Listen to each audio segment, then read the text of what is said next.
As the political storm around Craig Thomson continues to swirl, it seems the beleaguered MP will now be allowed to attend the birth of his child. The presence of the father at the birth of a baby is now an accepted part of the whole process, but that wasn't always the case. Dahlen is from the Australian College of Midwives.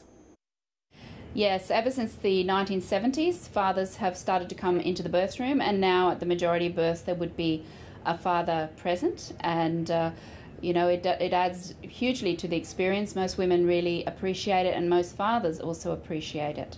But it must have been a bit of a shock for midwives who were used to being in charge and not having dad around to suddenly have a man in the room as well. Was that a bit of a change that was quite tough to cope with? Absolutely, because previously there was absolutely no challenge to anything that was done, and I think having the father there made everybody mindful and was a wonderful advocate for the woman. And at the same time there was a lot of improvements in the way we care for women, a lot more natural birth, a lot more moving around, a lot more alternatives came in at the same time. Are there some women even now who prefer not to have their partner there?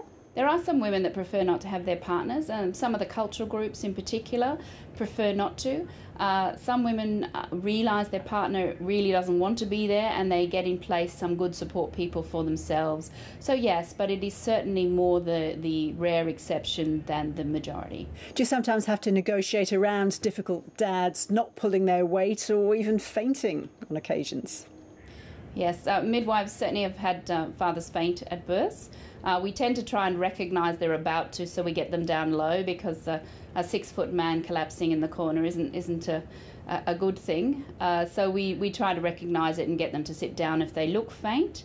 One of the worst things is where fathers sort of sit in the corner and text and are not part of the event, and midwives would certainly go over and say, you need to come in here and be a support person.